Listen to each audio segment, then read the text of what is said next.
Mesdames, Messieurs, Shalom, Ouvracha à toutes et à tous. On a le plaisir de se retrouver avec le Rav Shmuel Uziel pour Didreshet Yehuda Manito. Et c'est donc la paracha de Tetzavé. Et on va parler, je pense, des habits du Kohen Gadol, qui sont bien plus que des simples habits de Chavod. Erev Tov, effectivement, on va parler de mode pour une fois. Je sais que ça intéresse beaucoup de ceux qui assistent aujourd'hui à ce cours et en général. Et donc, avant de parler de la mode, on va évidemment parler de qu'est-ce que c'est qu'un habit et qu'est-ce que la signification de l'habit. Alors, il y a évidemment beaucoup de commentateurs et on pourrait passer beaucoup plus qu'un cours à parler du vêtement et de la mode, etc.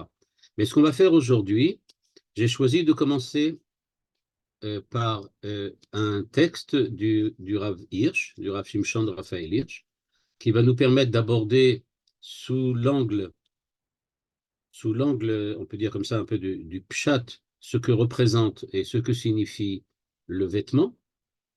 Puis plus tard, puisqu'il y a la paracha aussi de Vayakel Pikoudé qui reparle encore une fois des habits, on reparlera, mais cette fois-ci sous l'angle de la chassidoute. Et là, je vous montrerai comment le Rav Tzadok HaKohen a une interprétation exceptionnelle et un peu différente de ce que c'est que le vêtement. Et peut-être que grâce à ça, on pourra avoir comme ça une idée plus générale, plus globale de ce que ça veut dire l'habit, le vouch ou beged en hébreu. Alors donc, on va tout de suite commencer par le texte du Rav Hirsch. Et peut-être que vous allez être un peu surpris, mais je ne vais pas commencer par la paracha Tetzavé. En effet, le Rav Hirsch va nous montrer que le problème de l'habit et du vêtement, ça ne commence pas avec le Kohen et le Kohen Gadol. En fait, ça commence avec la faute d'Adam Arishon, au moment où Adam Arishon faute et qu'il va recevoir des kutnot or. Il va être habillé avec des habits de peau. Et ce qui est encore plus remarquable, c'est que le Midrash, lui, parle déjà de Kutnot Or. Or, c'est-à-dire que la peau, Or avec un Aïn, c'est ce que Adam Arishon a reçu après la faute. Mais avant la faute, le Midrash nous dit qu'ils avaient d'autres habits qui s'appelaient Kutnot Or. Or sans Aïn, mais avec un Aleph, des habits de lumière. Donc, ils avaient des habits de lumière et ils ont reçu d'autres habits. Donc ça commence déjà très très loin.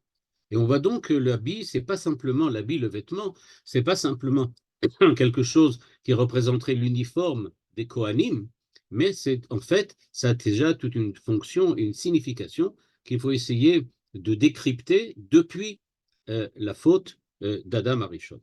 Et donc voilà dans le texte que je vous propose de regarder maintenant. Euh, et le Rav Hirsch, donc c'est un texte qui est sur le Sefer Bereshit, donc il parle après la faute d'Adam Arishon. Ici, dans Bereshit Gimel, il nous dit la chose suivante. C'est un peu petit là, je m'excuse. Voilà, je vais vous dire tout de suite. Voilà. Là, je pense que maintenant ça doit aller. Alors, nous dit le Rav Hirsch la chose suivante. Il nous dit, on parle de kutnot, des habits, des vêtements hors de cuir, de peau. Nous dit le Rav Hirsch, à levouche niskar kan paam shnia. Ça fait la deuxième fois dans ce verset-là, qui est le verset 21, où la Torah nous rappelle que Adam Arishon, on l'a revêtu. Mais nous dit le Rav Hirsch, il va falloir faire attention. C'est pas exactement le même terme qui est utilisé, et c'est pas non plus exactement de la même manière qu'il a été habillé. En effet, nous dit-il, je saute tout de suite à la ligne 2 parce qu'il faut d'abord lire la ligne 5 pardon, avant la ligne 4. Batrila, au départ, je lis donc la ligne 5, Iskira katuv rak chagurot, amechasot besar erva. Au départ, quand on parle du fait que Adam, Arishon et Chava ont été habillés par Dieu au moment où ils ont été éjectés hors du Gan Eden, hors du paradis, eh bien, au départ, on leur a fait des chagorot, des ceintures, c'est-à-dire quelque chose qui est relativement limité et dont le but est exclusivement de recouvrir par pudeur le corps de l'homme et de la femme. Donc, c'est des habits de pudeur, mechasot basar erva. Donc, il nous dit bien, maintenant on parle d'autre chose, on parle de kutnot. C'est des habits qui seraient en fait du cou jusqu'aux jambes. Donc, au départ, il y a quelque chose qui protège la pudeur, ou qui, on peut dire comme ça, qui respecte la pudeur. Puis ensuite, on parle d'un habit qui est beaucoup plus long. Je reviens maintenant à la ligne 4. Maintenant qu'on sait de quoi le Rav Hirsch parle quand il parle de 2 fois un vêtement, et là, il ajoute une phrase exceptionnelle. Il nous dit, on parle pour la 2e fois, donc au moment où on parle de la tunique, tunique de cuir, ou la tunique de peau, que matanat preda migan Eden. Nous qui avons l'habitude de lire la Torah tous les ans, et qui lisons donc ce verset tous les ans, on a en général l'habitude de penser que le fait qu'il a fallu recouvrir par pudeur ce qui le corps de Adam et le corps de Ève, de Chava, en fait, c'est parce qu'il y a un problème, le problème de la pudeur. Mais nous dit le Rav Hirsch, pas du tout. Le fait qu'ils aient reçu des vêtements et des habits, c'est une matanat preda migan Eden. C'est un cadeau de départ hors du Gan Eden. C'est un cadeau. C'est pas du tout quelque chose a posteriori. C'est pas parce que maintenant, je sais pas moi, Adam Arishon se serait rendu compte qu'il est maintenant nu, alors on vient, on lui dit, oh là, il va falloir résoudre un problème. Et pour résoudre ce problème, on lui donne un habit pour qu'il, par pudeur, se recouvre. Nous dit le Rav Hirsch, c'est pas du tout le sens des versets. Le sens du verset, c'est que Dieu décide volontairement, j'aurais pu dire, pas de manière arbitraire, de lui donner un vêtement parce que le vêtement va avoir une signification extrêmement importante dans le cadre du fait que Adam Arishon sort hors du Gan Eden pour rentrer maintenant dans le monde, j'aurais pu dire, le monde tel que nous le connaissons nous. La sortie du Gan Eden s'accompagne par un don positif de vêtements à Adam Arishon. Le vêtement n'est pas négatif. Le vêtement, ce n'est pas simplement la solution d'une erreur ou la solution d'une horreur, parce que la pudeur viendrait en fait protéger quelque chose qui est horrifique. Ce n'est pas du tout le cas. C'est quelque chose qui va venir, au contraire, apporter une positivité. Elle ne vient pas simplement résoudre un problème qui est le problème de la pudeur, qui serait en fin de compte quelque chose qui serait un manque de respect. C'est en étant nus, Adam, Chava manquent de respect pour eux-mêmes, pour Dieu, pour le reste des hommes. Et donc, ce n'est pas du tout ça que ça vient résoudre le problème du vêtement. On ne résout pas le problème du manque de respect qu'aurait le corps nu face au monde, face aux autres. On vient au contraire résoudre un problème, celui d'Adam Arishon. Nous dit donc le Rav Hirsch. Et au départ, on leur a donné quelque chose qui va protéger de la pudeur, qui va protéger de la nudité. Benataim, mais entre-temps, nous dit le Rav Hirsch, il s'est produit encore autre chose. Entre le premier vêtement, on peut dire le vêtement qui vient recouvrir la nudité, et le second vêtement qui est une espèce de tunique, il dit il s'est passé autre chose. Gavar atzorer balevouche. Il a fallu maintenant qu'il y ait un véritable habit. Pourquoi? Ekev agzera ala Adam, shemechamata it'arera Adama venitrabu pig'e ateva. Ce qui veut dire la chose suivante. Nous ne nous sommes pas rendus compte, quand on lit les versets de la Torah, parce qu'on les lit rapidement, puis que c'est au début de l'année, et qu'on les connaît déjà, ça fait longtemps qu'on les a lus. Mais on ne se rend pas compte que la situation de l'homme a fondamentalement changé entre la situation qu'il avait avant la faute et celle qu'il a malheureusement atteint après la faute. Et pourquoi? Nous dit le Rav Hirsch, Dieu a dit maintenant que la terre est maudite pour l'homme. La terre est maudite pour l'homme. Qu'est-ce que ça veut dire que la terre est maudite pour l'homme? Arour, Adam. Pourquoi? Eh bien, nous dit le Rav Hirsch, parce que dans le cadre de la vie, de l'existence à l'intérieur du Gan Eden, à l'intérieur du paradis, il existait une harmonie absolue entre l'homme et la nature, l'homme et le monde de la nature. Il y avait en fait la place de l'homme n'était pas simplement la place d'un être qui serait jeté, un peu à la manière dont Heidegger en parle, quelqu'un qui serait jeté dans l'existence contre son gré et malgré son désir d'être ailleurs, mais il s'agit au contraire de vivre dans un monde dans lequel l'harmonie règne absolument et où l'homme est parfaitement au diapason du monde et que le monde est parfaitement à l'écoute de l'homme. Et donc, nous dit-il, dans le cadre du Gan Eden, ce qui s'est passé, c'est que l'homme était complètement et absolument en harmonie avec le monde, et donc c'était source de bonheur, source de joie, parce qu'effectivement, il n'y avait aucun problème. Tout ce qu'il y avait dans le monde et tout ce qu'il y avait en l'homme était parfaitement compatible. La faute de l'homme a introduit quelque chose d'énorme, on peut dire, et d'énormément horrifique, si on peut dire, par rapport à ce qu'il y avait avant, c'est que maintenant, il existe une véritable coupure, une césure entre l'homme et le monde. L'homme n'est plus partie du monde, l'homme est maintenant hors du monde. Et donc, il y a une véritable agressivité qui se crée naturellement entre le monde de la nature et l'homme. Et inversement, la situation dans laquelle l'homme essaye d'utiliser le monde pour arriver à subsister devient véritablement un problème qui demande à être résolu à chaque génération, à chaque vie, à chaque existence. On ne peut pas directement, parce qu'on est dans le monde, vivre. Il va falloir travailler la terre, il va falloir faire pousser des fruits. On peut même, après le déluge, commencer à manger de la viande, c'est-à-dire commencer à chasser des animaux. Donc nous dit le Rav Hirsch, il y a véritablement quelque chose qui s'est produit. L'homme s'est véritablement dissocié du monde de la nature et l'état de bonheur, l'état d'harmonie qui existait avant quand il était dans le Gan Eden a disparu à cause de la faute. Le fait que cet état ait disparu, ça va venir nous indiquer quelque chose d'extrêmement important pour nous qui devons essayer de comprendre qu'est-ce que c'est que l'habit et qu'est-ce que c'est que le vêtement.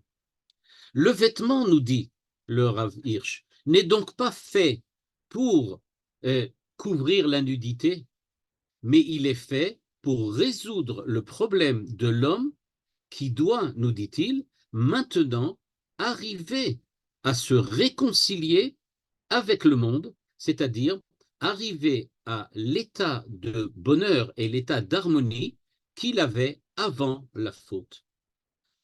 On pourrait dire, il ne le dit pas directement, mais je me permets de le dire parce que je pense que c'est ce qu'il voulait dire.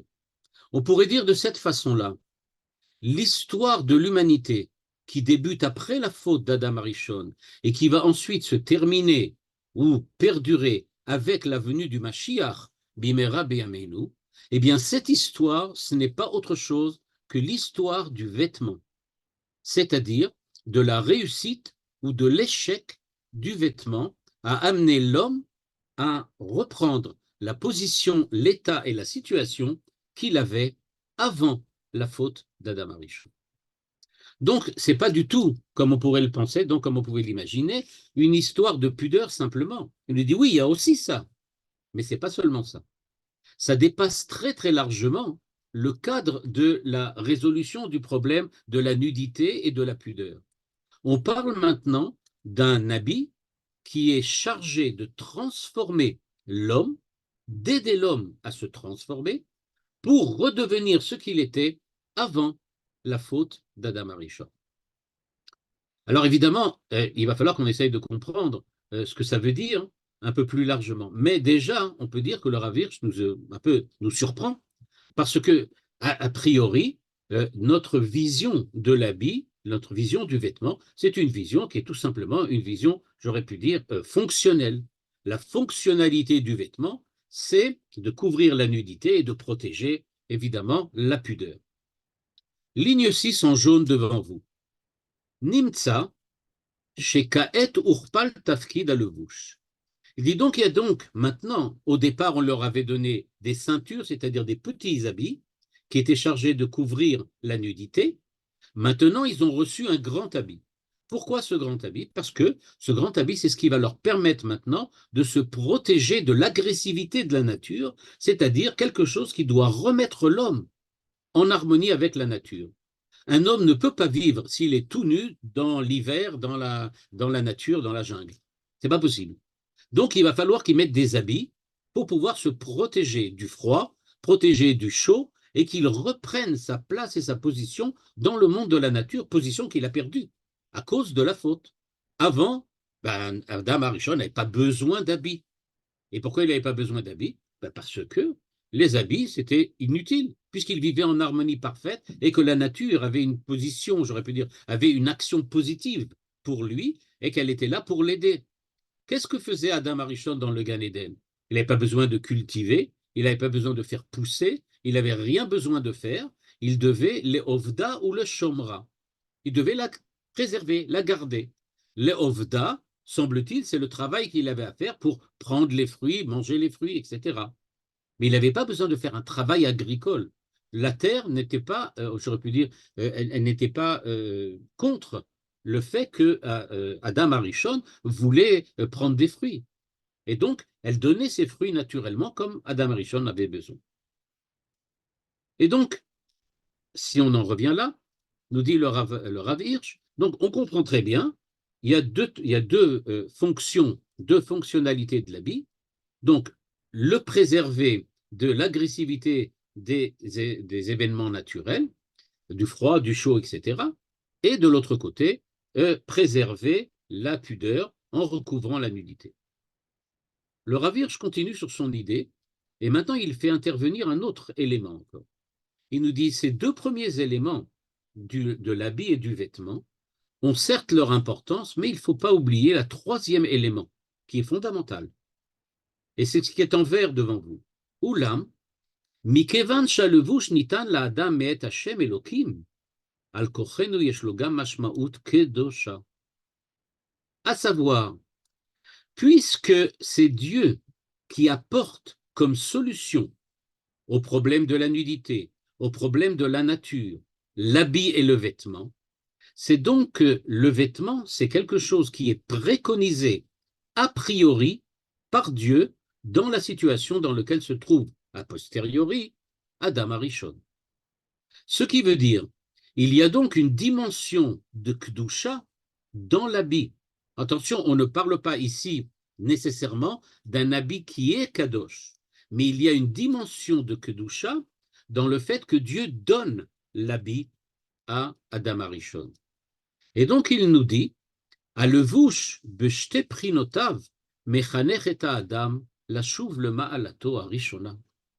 En fait, comme je l'ai expliqué tout à l'heure, Dieu a donné l'habit à Adam Arishon parce que il veut que grâce à son vêtement et à son habit, il redevienne le Adam Arishon d'avant la faute, celui qui va reprendre sa place dans la nature et revenir en harmonie avec la nature, et celui pour qui la nudité va perdre son élément négatif et redevenir une nudité pudeur indépendamment de la présence ou non d'un habit.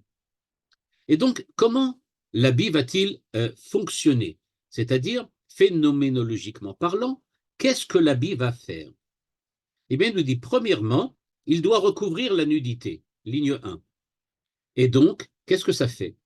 Eh bien, il ne faut pas voir ça comme je me protège du regard de l'autre grâce à l'habit. Il faut voir au contraire, nous dit le Rav Hirsch, ce que l'habit provoque au niveau de l'homme qui s'en revêt. À savoir, qu'est-ce que moi qui porte un habit, je pense du fait que j'ai un vêtement maintenant? Qu'est-ce que ça m'apporte? Le Rav Hirsch nous dit ça apporte quelque chose de très important. Ça vient dire à l'homme, il va falloir que tu apprennes à dominer ton corps. Ton corps, il y a présent dans ton corps une nudité. Cette nudité, quand elle était avant la faute d'Adam Arishon, elle n'avait rien de négatif. Mais le fait que tu aies perdu cette, on peut dire cette positivité de la corporéité, tu l'as perdu à cause de la faute d'Adam Arishon. Le fait est qu'Adam Arishon et Chava étaient nus, c'est une réalité. On pourrait même dire, un peu de manière symbolique, le vêtement de lumière qu'ils avaient, c'était leur corps. C'est ça qu'ils avaient. Ils revêtaient des habits de lumière, sous-entendu, ils étaient lumineux, transparents. Donc il nous dit, il y a donc maintenant quelque chose. Si tu es obligé de mettre un habit, parce que Dieu te l'a donné, c'est parce qu'il veut te faire prendre conscience que tu as à dominer la corporéité.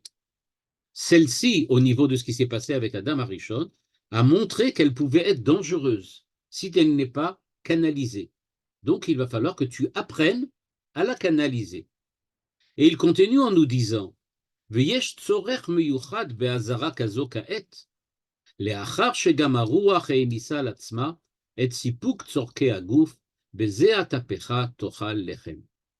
On peut dire comme ça, un éclair de génie chez le Rav Hirsch. Que s'est-il passé, nous dit le Rav Hirsch? Eh bien, Dieu a puni l'homme en lui disant, à partir de maintenant, la terre n'est plus ton partenaire. La terre n'est plus associée à tes efforts. La terre vit une espèce d'existence indépendante qui ne dépend pas de toi et qui ne prend pas, on peut dire comme ça, et qui ne prend pas non plus le soin de vérifier si toi, tu es ou pas bien harmonisé avec le monde de la nature. Et donc maintenant, ce qui se passe est la chose suivante. La terre vit sa vie toute seule. Toi, tu vis la tienne, mais tu as besoin de la terre. Eh bien maintenant, va comprendre, nous dit, Dieu à Adam Arishon, pardon, il dit à Adam Arishon, si tu veux vivre, tu vas nécessairement devoir faire des efforts et des efforts qui sont douloureux. Tu vas donc manger dans la douleur. Tu vas manger dans la douleur, sous-entendu, tu vas survivre dans ce monde qui en fait t'agresse d'une certaine manière, parce qu'il ne veut pas t'aider, eh bien, tu vas être obligé maintenant d'investir des efforts douloureux pour arriver à subsister et à vivre. C'est fini l'harmonie avec la nature ne t'aide plus, maintenant elle est complètement, j'aurais pu dire, indépendante, et même par ailleurs, on pourrait dire qu'elle a complètement aucun intérêt. Elle n'a plus aucun, on peut dire, elle est indifférente, pardon, c'est le terme que je cherchais, elle est complètement indifférente à ta situation.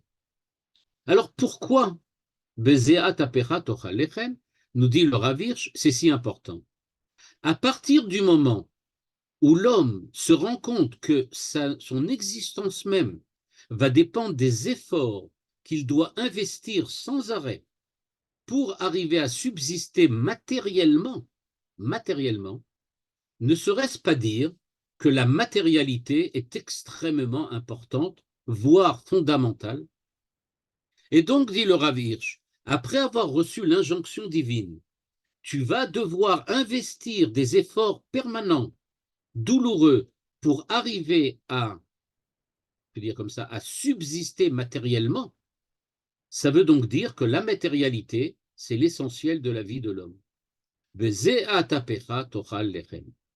Et pour éviter justement cette, j'aurais pu dire, cette signification absolument négative de la vie de l'homme, à savoir qu'on ne vit maintenant que pour manger et pour vivre.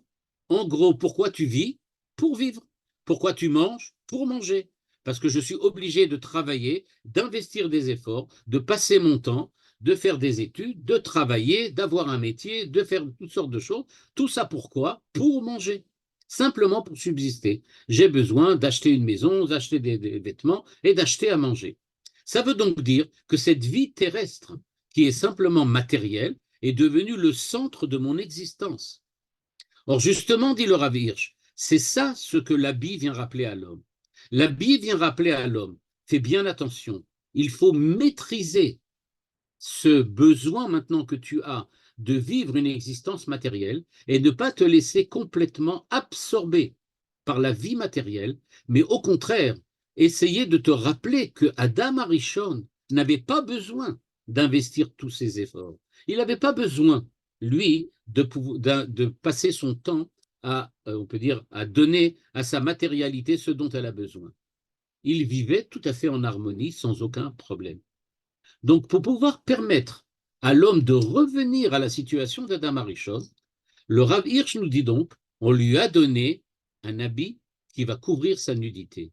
Et on lui rappelle donc, regarde, il faut que tu maîtrises ton corps, tu maîtrises tes pulsions, tu maîtrises ta vie et ton existence, bien que tu investis des efforts, on peut dire infinis, pour essayer de survivre dans ce monde matériel, tu vas devoir absolument commencer par prendre conscience que tu n'es pas dans une situation naturelle, mais c'est quelque chose qui t'est tombé dessus après la faute.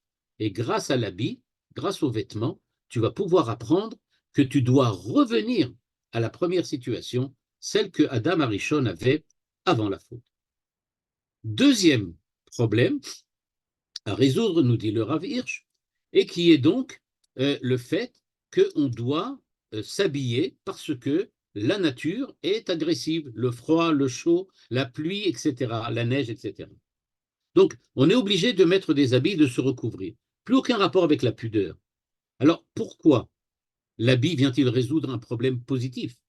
Eh bien, nous dit le Rav Hirsch, parce que maintenant, l'habit te rappelle que tu n'es plus en partenariat positif avec la nature, mais que la nature vit sa vie et son existence sans refléter tes problèmes et tes besoins d'une manière complètement indifférente à ton existence humaine.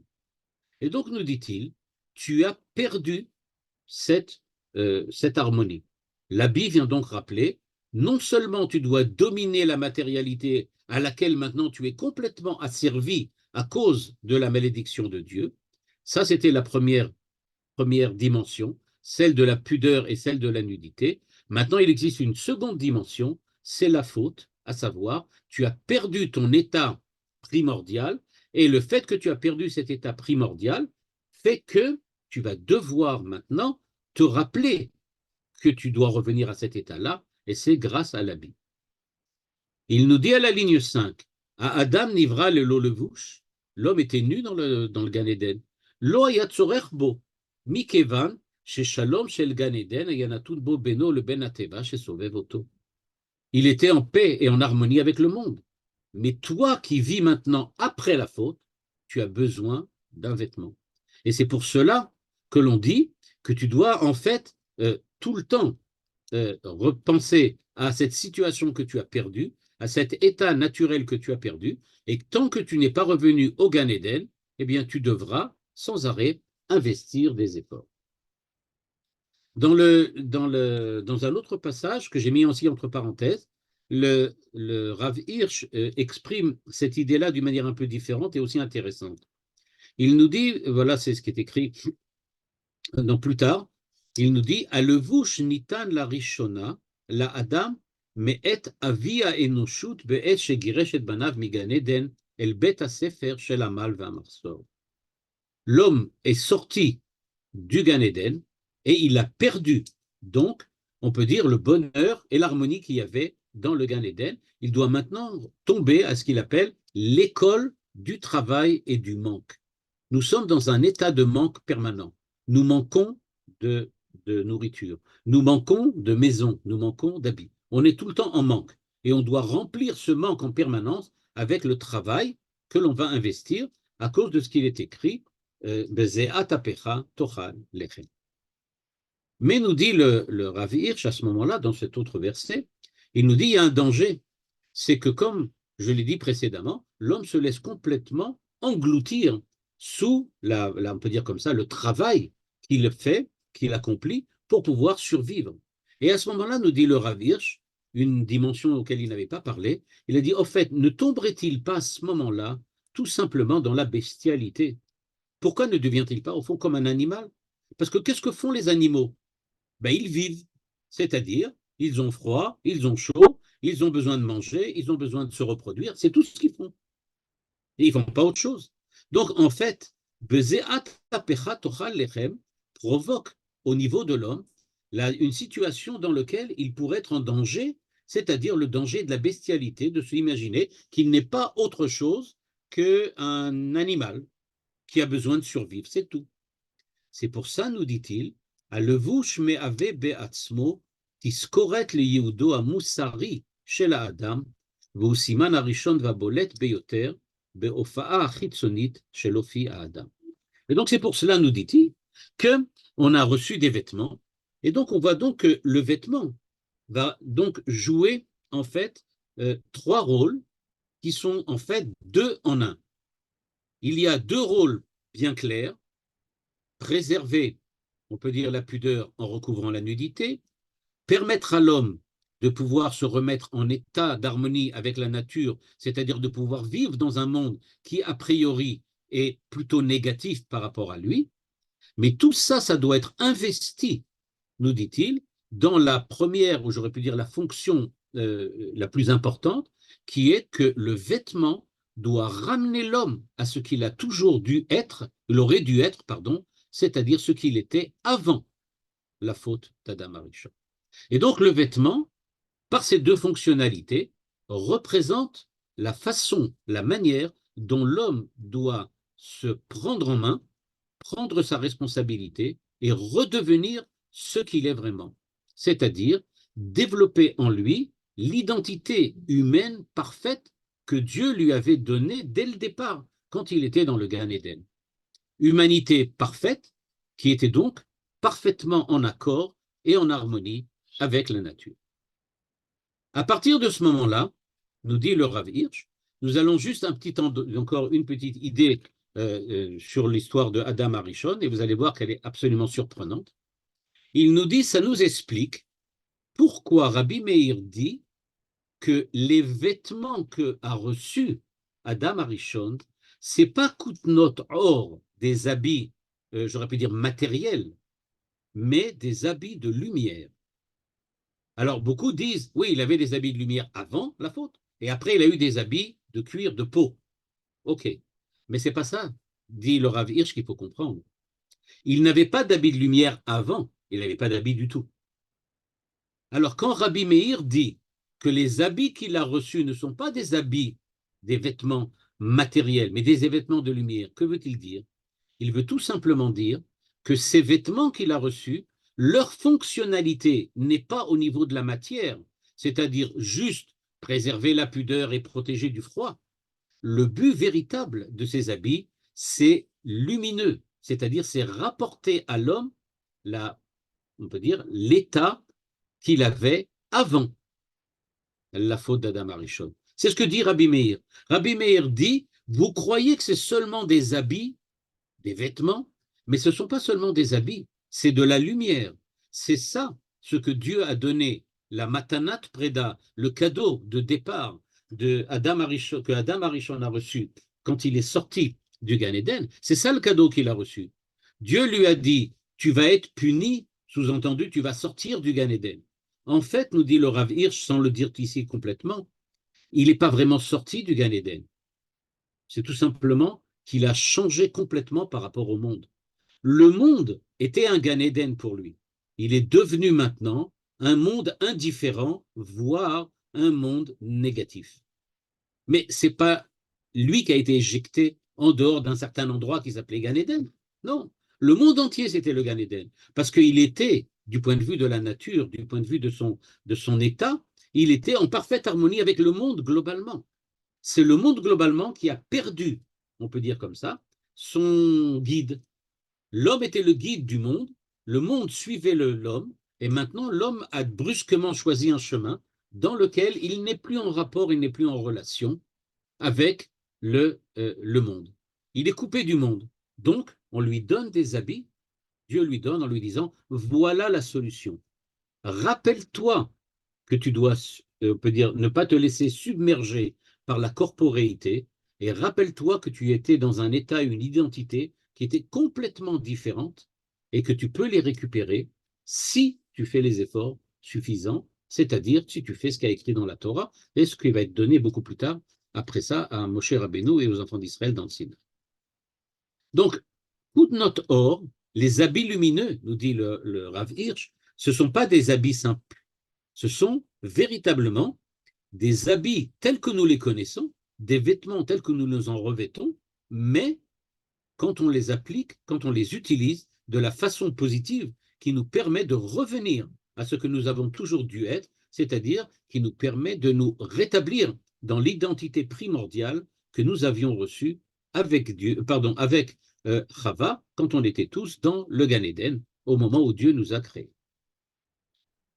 Le Rav Hirsch de continuer, et là je suppose que ça va vous surprendre, dans le Yalkut Shimoni, un autre midrash que peut-être vous avez lu ou peut-être que vous connaissez, mais en tout cas moi ça m'a surpris, je ne me rappelais plus de ce midrash.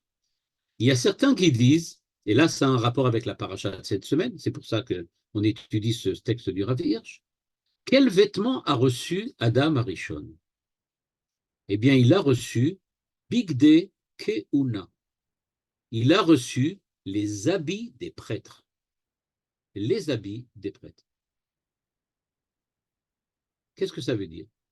Eh bien, brusquement, ce qui se révèle à nous, c'est que d'après le Rav Hirsch, on arrive à cette conclusion étonnante, à mon avis, que les habits des prêtres, c'est pas autre chose que les habits que Dieu a donnés à Adam Arishon pour lui permettre de revenir à l'état idéal que Adam Arishon avait avant la faute. Il ne s'agit pas du tout, nous dit le Rav Hirsch, d'habits que Adam Arishon a reçus et que, soit dit en passant, les Midrashim nous racontent que ces habits-là, après ça, ils devaient arriver chez Esav, ils ne sont pas arrivés chez Esav, etc., etc. Mais tout ça, nous dit le Rav Hirsch, remettez-le dans leur contexte. C'est-à-dire que les habits d'Adam Arishon, oui, ils sont arrivés quelque part. Ils sont arrivés chez les Kohanim dans le Mishkan. C'est ce que nous dit le Midrash. Et pourquoi c'est arrivé chez les Kohanim dans le Mishkan?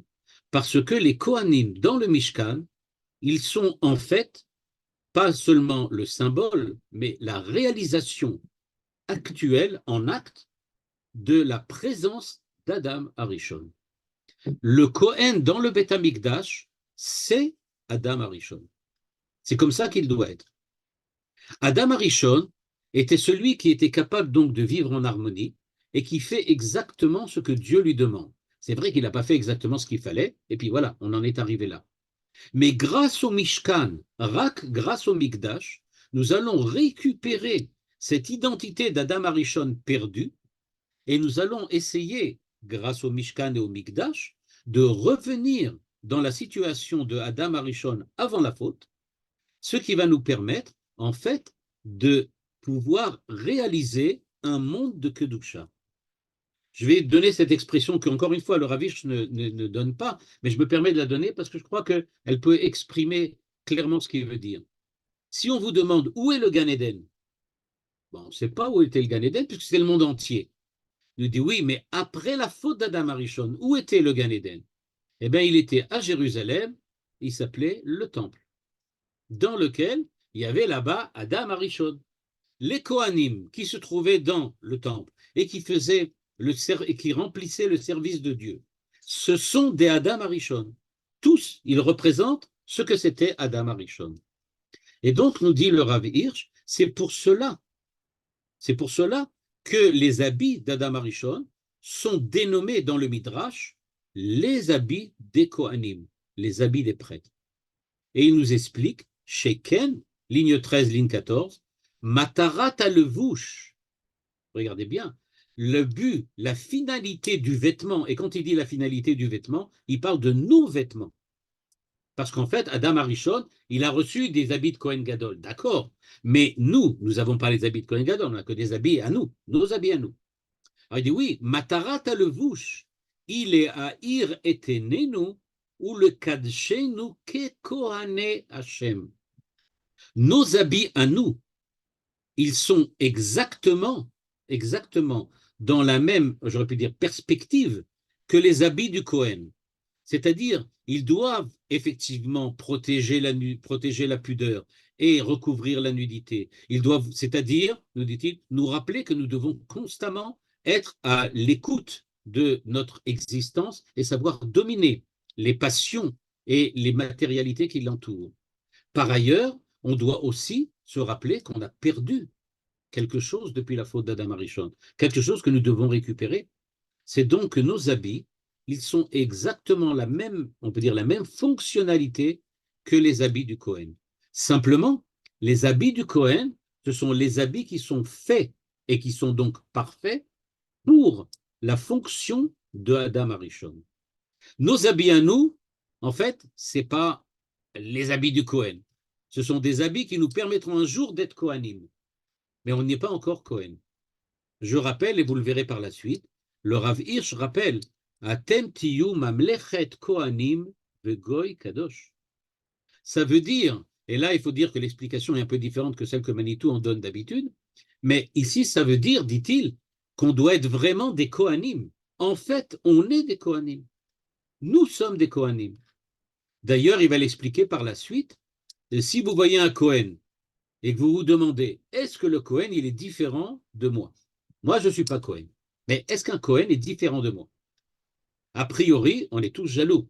Pourquoi les Kohanim, ils ont le droit à faire toutes sortes de choses et nous, on n'a pas le droit, etc., etc. Donc, on se dit, ben, pourquoi? Pourquoi il y a cette espèce de discrimination presque raciale entre les Juifs normaux et les Juifs Kohanim? Pourquoi il y a une différence comme ça? La Gemara, dans Sanhedrin, répond à la question. Elle dit, un Kohen, il n'est kadosh, mamlechet Kohanim vegoy kadosh. Un Kohen n'est kadosh que quand il est dans le temple et qu'il est en train d'accomplir l'œuvre, le service de Dieu. Mais pour pouvoir accomplir ce service de Dieu, dit la Gemara, il doit nécessairement se revêtir des habits des prêtres, de l'uniforme des prêtres. Ce qui veut dire que, est-ce qu'un Kohen est kadosh? Non, un Kohen n'est pas kadosh. Alors, pourquoi il peut faire de la Kedusha? Parce qu'il se revêt de l'habit d'Adam Arishon, c'est-à-dire de l'habit qui le transforme en Adam Arishon, et à ce moment-là, au moment où il est revêtu de cet habit, c'est-à-dire au moment où il a véritablement acquis la fonctionnalité nécessaire à celui qui a déjà vécu la faute d'Adam Arishon et qui doit maintenant récupérer l'identité d'Adam Arishon, avec cet habit, il récupère l'identité, et s'il fait les œuvres, les ouvrages et les actes qui sont ceux d'un Kohanim dans le temple, alors il est Kadosh. Mais à ce moment-là, il est Kadosh comme représentant de tout Israël. Il n'est pas Kadosh pour lui-même. Le Rav Hirsch va nous l'expliquer par la suite, on le verra. Et donc, ce qui se passe, nous dit-il, il nous dit donc, les Kohanim qui portent ces habits, ils sont en fait des petits Adam Arishon, ou des grands Adam Arishon, tout dépend de leur valeur, évidemment. Et donc, ce sont des Adam Arishon qui sont dans le temple, dans le Gan Eden. Voilà, ils sont là-bas. Et donc, c'est ça ce qu'on essaye de récupérer. Si on veut comprendre la fonctionnalité du tzitz, de l'espèce de couronne qu'avait le Kohen Gadol, d'espèce de comprendre qu'est-ce que c'était que le éphod qu'il portait sur la poitrine, si on veut essayer de comprendre qu'est-ce que c'est le Urim Vetumim, si on veut essayer de comprendre tout ça, il faut comprendre qu'est-ce que c'est qu'Adam Arishon, qu'est-ce que c'est que l'homme idéal, qu'est-ce que c'est que l'identité humaine idéale. C'est seulement quand on comprend ce que c'est que l'homme, j'aurais pu dire parfait, l'homme que Dieu attend, qu'on peut véritablement discerner aussi, et en même temps décrypter les versets, discerner la valeur, la signification de ce que sont que les habits du Kohen. Et donc c'est pour ça qu'il dit, il faut commencer par Adam Arishon. C'est là-bas que tout a commencé, c'est là-bas que tout va se terminer. Par exemple, dit-il, Mikan, je lis à la ligne 14, Novea mashmautam ameyuchedet shel abgadim, kfi shekatuv banavi, bigdei yesha meil tzedaka. Qu'est-ce que ça veut dire des habits de rédemption, un manteau de tzedaka? Qu'est-ce que ça veut dire? Ben, il dit, ça veut dire qu'on ne parle pas du tout ici seulement de l'habit en tant que la fonctionnalité, comme on a vu, pudeur et froid et chaud, mais on parle surtout de la fonctionnalité messianique qui existe dans l'habit et le vêtement. Le vêtement, c'est le vecteur du messianisme. Le vêtement, dit le Rav Hirsch, ce n'est pas une erreur parce que Adam s'est retrouvé brusquement tout nu, c'est-à-dire qu'il s'est rendu compte qu'il était tout nu. Le fait qu'il se rende compte qu'il est nu, ça veut dire qu'il a changé de mentalité, qu'il a changé d'identité. Il n'aurait pas dû se rendre compte qu'il est nu, c'est-à-dire la nudité n'aurait pas dû être un problème au départ. Mais elle est devenue un problème parce qu'il a changé, parce qu'il s'est transformé. Et il faut donc revenir en arrière, reprendre la position qu'avait Adam Arishon avant. C'est d'ailleurs, nous dit le Rav Hirsch, et là je passe dans le commentaire de la paracha Tetzavé, qu'on va commencer aujourd'hui et qu'on continuera aussi plus tard. nous dit-il, la Gemara dit, comme on avait vu dans la Masechet Sanhedrin, qu'un Kohen qui accomplirait un service divin dans le temple sans les habits, alors il est passible d'une peine de mort, d'abord, Chayav Mita, et deuxièmement, le travail qu'il a accompli est considéré comme passoul, c'est-à-dire qu'il faut recommencer parce qu'il n'a pas de valeur de Kedusha. Donc, nous dit le Rav Hirsch, ça veut bien dire, et ça souligne bien, que le Kohen n'est pas kadosh intrinsèquement, il n'a pas de sainteté intrinsèque, il a la sainteté que les vêtements lui donnent quand il est dans le lieu choisi, le temple, et qu'il accomplit les actes que la Torah demande. À ce moment-là, il est porteur ou dévoileur, je ne sais pas qu'on peut dire ça comme ça, ou il dévoile de la Kedusha. Nous dit le Rav Hirsch, mais regardez bien encore, il y a une autre halacha qui nous dit chez Bigde Akeuna Chayavim liyot Michel Sibour. Qu'est-ce que ça veut dire? Supposons qu'un Kohen Gadol soit riche. On sait qu'à l'époque du Second Temple, c'était souvent le cas. Et donc, il dit, supposons qu'un Kohen Gadol soit riche. Et il voit les habits qu'on lui apporte, et il dit, oh là, moi, des habits comme ça, c'est vrai qu'ils sont beaux, c'est vrai qu'ils sont bien, mais moi, je voudrais bien que ça soit encore meilleur, encore plus beau, encore plus riche. Et donc, je suis prêt à investir une très, très grande somme pour avoir des habits encore plus beaux. La Gemara dit non, il n'a pas le droit de payer ses habits. Il n'a pas le droit de s'acheter, de se faire fabriquer des habits. Parce que les habits ne lui appartiennent pas. Ils ne peuvent pas lui appartenir. Être Kohen Gadol, ça veut dire qu'il a effectivement des habits, mais les habits de Kohen Gadol ne lui appartiennent pas. Ça appartient à qui? À Klal Israël. C'est eux qui sont les propriétaires. C'est le peuple d'Israël qui est propriétaire de tous les habits des Kohanim. Ce qui veut bien dire, nous dit le Rav Hirsch, que le Kohen n'est pas sanctifié par lui-même, mais qu'au contraire, il est sanctifié par les habits que le peuple lui donne, lui impose d'une certaine façon. Parce que, nous dit-il, dans cet habit, grâce à cet habit, il devient au service, le représentant du peuple, au service du peuple, dans le Mikdash, dans le temple de la Torah. C'est-à-dire que quand il accomplit son service divin à l'intérieur du temple, eh bien, ce n'est pas le service des Kohanim, c'est le service du peuple qui est fait par certains membres du peuple qui s'appellent les Kohanim. Les Kohanim ne sont pas Kedoshim par rapport au peuple d'Israël. Parce que s'ils étaient Kedoshim par rapport au peuple d'Israël, ils ne pourraient pas représenter le peuple d'Israël dans le temple. Pour pouvoir être les représentants du peuple, ils font donc partie du peuple. Ils sont donc identitairement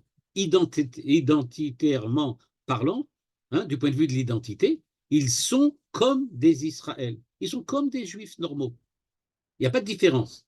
Mais au moment où ils se revêtent des habits, c'est-à-dire qu'ils redeviennent les hommes parfaits qui étaient Adam Arishon avant la faute, quand ils accomplissent les actes de Korbanot et toutes les autres fonctionnalités et tous les autres rites qu'ils devaient accomplir dans le temple, à ce moment-là, ce n'est pas en tant que particulier et individu qu'ils sont Kedoshim, c'est en tant que représentants du peuple qui vient grâce à eux d'accomplir l'ouvrage que Dieu leur demande par la Torah d'accomplir à l'intérieur du temple. Tout se passe comme si, nous dit le Rav Hirsch, il y a véritablement une symbiose entre les Kohanim et le peuple, c'est la même identité, mais ce sont ceux qui ont pour, on peut dire comme fonction, de représenter Israël à l'intérieur du temple comme l'Adam Arishon, comme si nous étions tous Adam Arishon. Et en quoi consiste donc la avoda, c'est-à-dire le service divin du Kohen? Le Rav Hirsch nous dit à la ligne 27, c'est extrêmement important, il nous dit, c'est-à-dire, je lis maintenant en hébreu 27, Ishtabdut le Torah Hashem al yede itmasrut gmura lirtsono. Ce qui veut dire s'asservir à la Torah de Dieu en se vouant complètement à la volonté divine, à la volonté de Dieu. C'est-à-dire, si vous regardez bien, et je vais peut-être donner un exemple qui est tout à fait actuel, notamment aujourd'hui, quand vous voyez un soldat qui monte par exemple dans un autobus, le chauffeur de bus ne va pas s'adresser en lui disant « Monsieur, montez plus vite parce qu'on doit démarrer », il va l'interpeller en lui disant « Khayal, t'allez maher ». Le fait qu'il soit habillé avec l'uniforme de l'armée fait qu'on s'adresse à lui non plus comme un individu monsieur, mais comme khayal, c'est-à-dire soldat représentant de l'armée de tout le monde. On le voit ça très bien aujourd'hui. Quand vous voyez tous les soldats, Bezrat Hashem, qui reviennent tous en bonne santé, qui se battent maintenant partout où le peuple d'Israël a besoin, et qui ensuite reviennent, on voit bien qu'on ne les regarde pas comme des individus, on les regarde comme des chayalim. Chaque chayal a sa valeur en tant que chayal. C'est ça qui fait sa valeur. Et c'est pour ça que on voit cette espèce, pas seulement cette espèce, cette unité véritablement fondamentale qui se crée à l'intérieur de l'armée et qui maintenant, Baruch Hashem, on peut dire comme ça, marque aussi le reste du peuple, même ceux qui ne sont pas à l'armée sur le front, c'est-à-dire l'unité, c'est justement de dire, peu importe mes positions politiques, peu importe mes positions religieuses, peu importe mes positions culturelles, on est tous unis. Pourquoi? Parce qu'aucun d'entre nous n'est véritablement un individu. Nous sommes tous des représentants d'Israël dans la lutte d'Israël contre les ennemis qui ont juré sa perte. Et donc, nous dit le Rabbi Hirsch, les Kohanim, c'est exactement ça ce qu'ils sont. Ils ont un uniforme, mais ce n'est pas l'uniforme qui va créer le Kohen, c'est l'uniforme que Dieu a choisi, c'est-à-dire l'uniforme de la Torah. Cet uniforme qu'ils ont, cet habit qu'ils ont, fait que maintenant ils sont représentants de Israël voulant devenir comme Adam Arishon. Ils montrent aux yeux de Dieu, on peut dire d'une certaine façon, que voilà, nous représentons Israël et tout Israël veut être Kohen. Nous sommes tous Israël, mais on veut tous être Kohen. Et donc, nous dit le Rav Hirsch à la ligne 29, les lob gadim ele, à Kohen eno ela Adam ragil. Sans ses habits, le Kohen n'est qu'un homme normal. Normal, sous-entendant, selon la norme, comme tout le monde. Ma'asav nosim ofi shel rotzonotav ishim. Tout ce qu'il fait, c'est sa responsabilité. C'est lui qui a choisi de le faire. Ubekach emenugadim nigud gamur le rayon abessisi chez Mekadesh Torah amour legadel ul chazek. C'est-à-dire un Kohen qui vient au temple et qui fait la shrita qui égorge une bête sur l'autel, enfin à côté de l'autel, et après ça il le monte sur l'autel. S'il n'a pas les habits, alors on va dire c'est monsieur Moshe Cohen qui a apporté une offrande. Mais Moshe Cohen, il n'est pas Cohen, il n'est pas représentant de rien du tout. La preuve, il n'a pas les habits, il n'est pas là. C'est donc un monsieur Moshe. Ben, ce monsieur Moshe, il fait quelque chose qui n'a aucun rapport avec ce qu'on veut.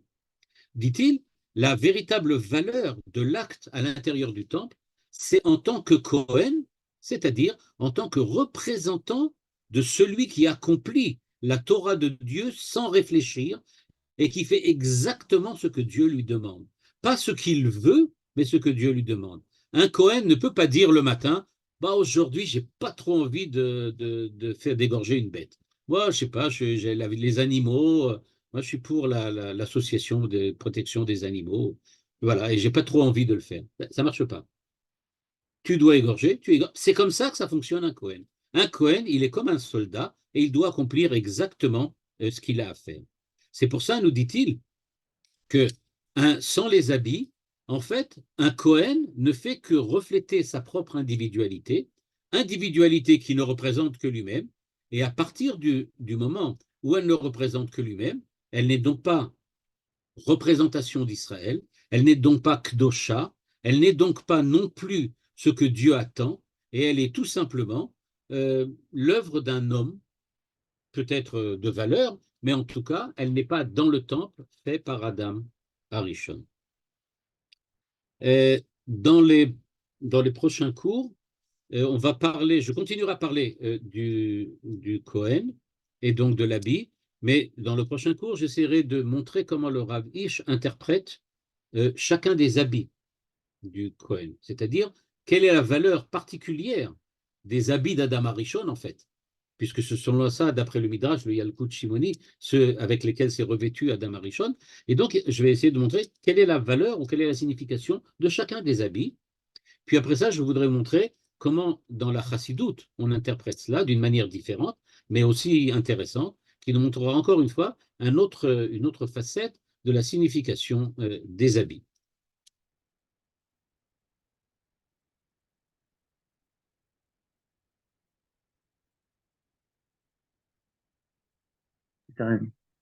כן, הרב, on va ouvrir le micro, תודה רבה.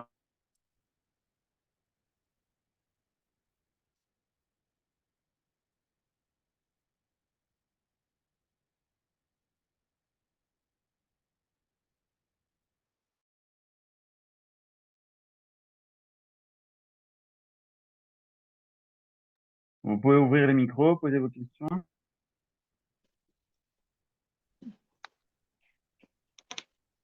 Le baguette, c'est l'hypocrisie aussi. Ça, on va en parler. La On va en parler. traîtrise. La Oui, oui. traîtrise, il y a des connotations négatives énormes dans ce mot. Non, on va en parler. On va en parler par la suite.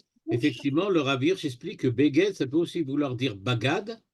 Et à ce moment-là, je vous donne la réponse qu'il donne tout de suite, comme ça vous avez tout de suite la réponse. Il dit que quand quelqu'un ne fait, disons que l'habit ne reflète pas la véritable identité de la personne, mais il ne reflète que lui-même, alors l'habit devient une trahison. Le Beged devient bagad. C'est-à-dire qu'il devient une trahison parce qu'il ne représente plus rien au niveau de l'intimité de l'homme. Pardon? Je n'ai pas entendu. L'habit ne fait pas le moine. L'habit ne fait pas le moine, exactement. Ouais. Il faut qu'il y ait un moine dans l'habit aussi. Excusez-moi. Je peux poser une question? Oui, Bakasha. Il y a deux choses. Premièrement, comment on peut relier maintenant, à l'heure actuelle, la pudeur avec les habits? Que la façon dont on a de s'habiller maintenant, et qui n'est pas souvent pudique, et qu'est-ce que ça reflète par rapport à tout ce problème du béguette? Et deuxièmement, moi, ce que je n'ai pas compris, c'est que si le Cohen est un homme normal, et que lorsqu'il revêt le Big Day Kohanim,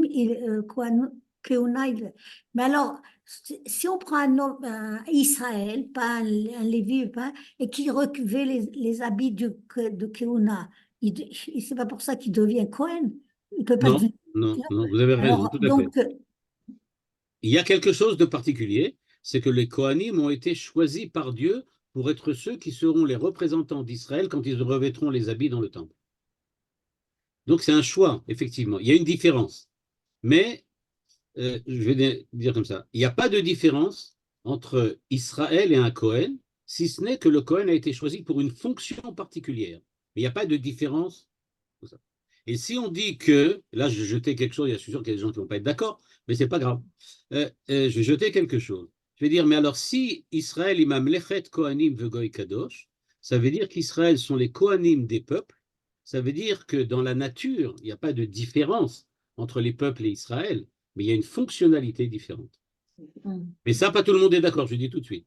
Il y a des gens qui disent, non, la neshama est différente, etc., etc.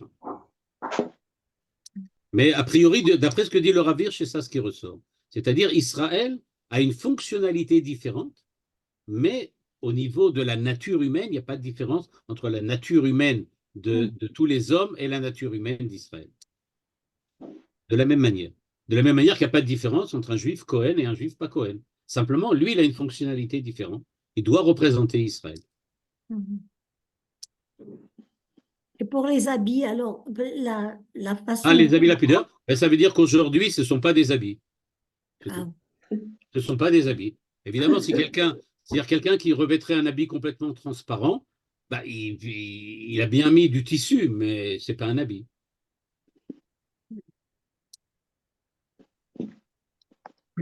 Bonjour et merci. Le ravir fait une différence avec Hagorot et les habits comme tels. Où est-ce qu'il le fait? S'il le fait, c'est que les Hagorot en question, c'est initié par l'homme, pas par Dieu. Ils se sont rendus compte qu'ils étaient nus, ils ont pris et puis ils sont fait des. Bon. Mais alors, bon, mais ça, c'est moi. Moi, c'est moi l'homme qui ai décidé ça. J'ai pris conscience. Je crois que Manitou appelle ça la caractéristique morale, c'est la pudeur. Voilà, exactement. Oui. Est-ce que le Rav en parle? Comment il fait le lien avec le reste? L'interprétation que j'avais donnée en fait du Rav Hirsch, c'est en fait d'après, je veux dire que c'est d'après Manitou, mais j'avais suivi la truc de Manitou quand j'ai dit, en fait, ce qui s'est produit, c'est que l'homme a changé. C'est-à-dire qu'il a pris la conscience morale s'est réveillée chez lui au moment où il s'est rendu compte qu'il est sorti en fait du chemin et que maintenant il avait il a ressenti, on peut dire comme ça, le problème moral que pose la nudité et il y a répondu par la pudeur. Enfin, il a répondu en révélant la pudeur. Effectivement. C'est comme ça que je l'avais interprété. Mais le Rav Hirsch, je ne me rappelle pas qu'il en ait dit quelque chose de particulier, si ce n'est ce qu'il a dit dans son interprétation ici, qui est courte, mais qui est, à mon avis, effective. En ce sens, qu'il dit, c'est les Chagourot, c'est en rapport avec la pudeur et la nudité, sans plus, sans parler. Et après ça, il parle effectivement de la dimension morale, plus dans le texte encore.